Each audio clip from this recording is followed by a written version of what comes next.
Okay Telugu view పాయింట్‌కి తిరిగి స్వాగతం. పహల్గాంగ్ సంఘటన. మరిచిపోదామన్నా మరిచిపోలేని ఘటన. దేశం మొత్తం కూడా ఒక్కటై కదిలింది. కదిలించింది ఆ ఘటన. పాకిస్తాన్ అనుకున్నది వేరు, జరిగింది వేరు. ఇలా మత ప్రాతిపదికన చంపేస్తే తన్నుకుంటారు అందరూ అనుకున్నారు. కానీ అన్ని మతాలు వాళ్ళు కలిసి ఇవాళ పాకిస్తాన్‌ని తిట్టుకుంటున్నారు. ద్వేషిస్తున్నారు. వ్యతిరేకిస్తున్నారు. పాకిస్తాన్‌ని నాశనం చేయాలనంత కోపంగా ఉన్నారు. ఇందులో ఎవరో ఒకరిద్దరు కాదండి. ఓవైసీ.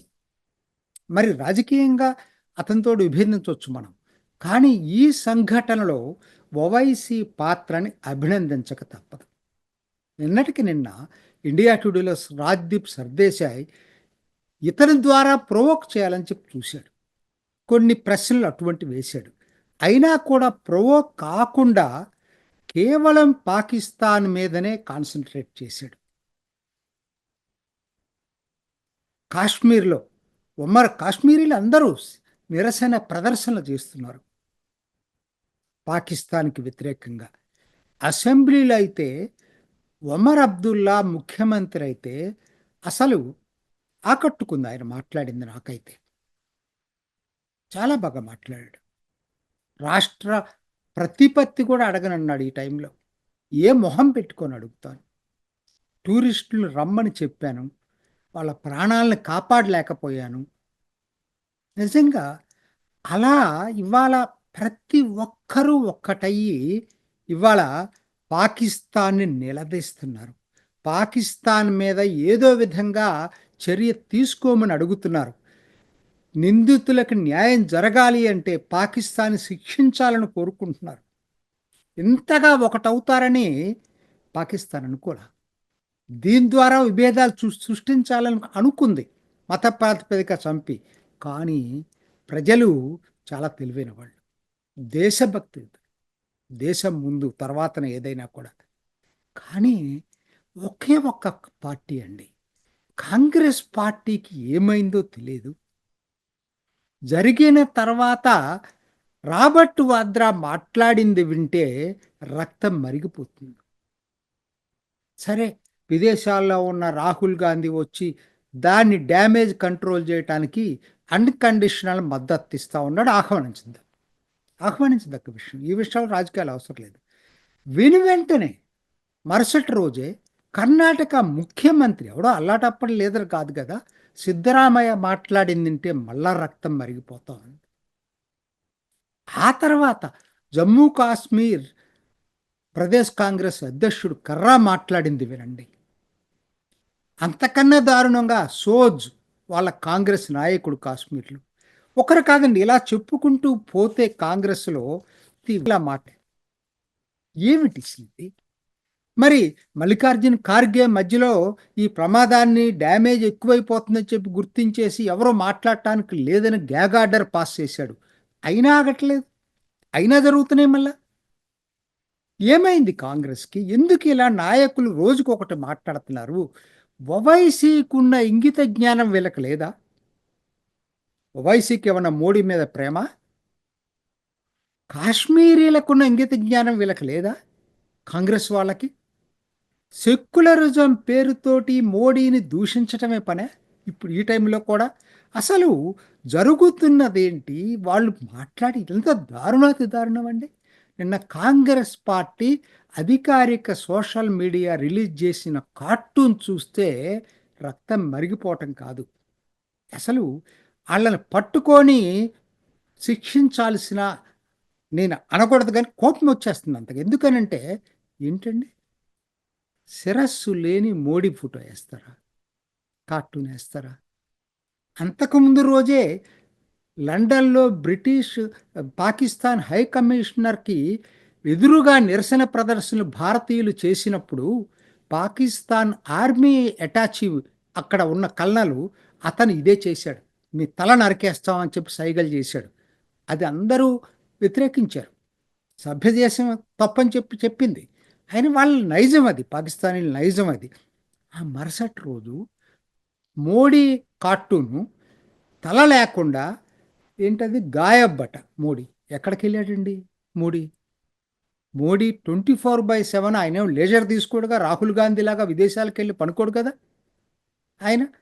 ఆయన 24/7 ఇంకా రెండో పని లేదు కదా, జీవితం అంతా దేశానికి అంకితం చేసినటువంటి వ్యక్తి ఆయన ఎక్కడికి వెళ్తాడండి? గాయబయ్యాడా? అది అటువంటిదా? సర్సే జుదా స్లోగన్కి ఆల్మోస్ట్ వీళ్ళు కూడా ఊతం పాడినట్టయింది. దేశం మొత్తం నిరసించింది కాంగ్రెస్ చేసిన పనిని. చివరికి వాళ్ళకి అర్థమైంది వాళ్ళు చేసిన తప్పు ఏంటనేది. ఇప్పుడు దాన్ని తొలగించారట. ఏమన్నారు వీళ్ళని? అసలు వీళ్ళు మనుషులేనా? అదేమంటే ఇప్పుడు దాన్ని తప్పించుకోవటానికి ఇంకొక స్లోగన్ మొదలుపెట్టారు. ఏంటనంటే పార్లమెంటు సమావేశపరచాలి. మంచిదే, పార్లమెంటు వద్దు ఎవరు అనరు. కానీ ఇక్కడ సమస్య అంత టైం ఎక్కడుంది? ఉన్నా కూడా మరి ఇలా మాట్లాడేటప్పుడు రేపు పార్లమెంట్లో కూడా ఇదే మాట్లాడారనుకో ప్రపంచం మొత్తాన్ని తెలిసిపోతుంది. ఇప్పుడు ఇక్కడన్నా మాట్లాడతారు, పార్లమెంట్లో మాట్లాడేదానికి చాలా విలువ ఉంటుంది. ఇలా చెత్తంతా వాగారనుకోండి అక్కడ కూడా పార్లమెంట్లో, దేశం ఒకటిగా ఉందనే సంకేతం కూడా వెళ్ళదు. వీళ్ళని చూస్తుంటే నాకు భయమే ఆ పార్లమెంట్లో ఏం జరుగుతుందని. అయినా నాకు అర్థం కాలేదండి. అఖిలపక్ష సమావేశం పెట్టారు. అఖిలపక్ష సమావేశంలో అందరూ మాట్లాడారు. ఆ రోజు డిమాండ్ చేయలేదే పార్లమెంట్ పెట్టమని చెప్పి. అన్ని పార్టీలు వచ్చినాయి కదా, వివరాలు అడిగారు, ఇచ్చారు.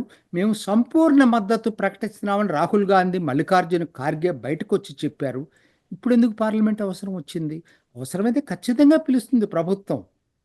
ముందు అసలు చాలా ప్రిపరేటరీ వర్క్ నడుస్తుంది అంతర్గతంగా. జరగనివ్వండి. మద్దతు ఇచ్చారని చెప్పిన ఒక్కరోజు కూడా ఆగపోతే ఎట్లని మీరు? మళ్ళీ ఏదో ఏదో దానికి ఈ చేయాల్సిన అవసరం ఏంటి? అంటే నాకు ఒకటే కనపడుతుంది. ముందు మీ పార్టీని సంస్కరించుకోండి, క్రమశిక్షణ తీసుకురండి. నాయకులు ఇటువంటి క్లిష్ట పరిస్థితుల్లో కూడా ఎట్లా పడితే అట్లా దేశానికి వ్యతిరేకంగా, దేశ ప్రయోజనాలకు వ్యతిరేకంగా మాట్లాడటాన్ని ఆపించండి.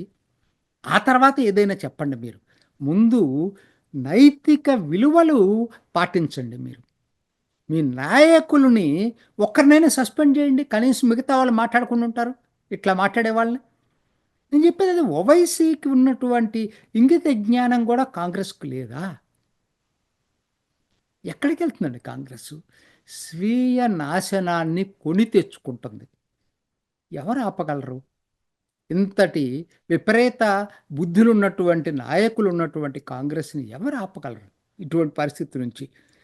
ఏమైనా కాంగ్రెస్ పాత్ర అన్ని పార్టీలండి, రాజకీయాలతో సంబంధంలో కొంతమంది మౌనంగా ఉండొచ్చు, కొంతమంది మాట్లాడొచ్చేమో, కానీ అసలు ఇలా నెగటివ్గా, ఎందుకంటే వీళ్ళని కోట్ చేస్తున్నారు పాకిస్తాన్ వాళ్ళు.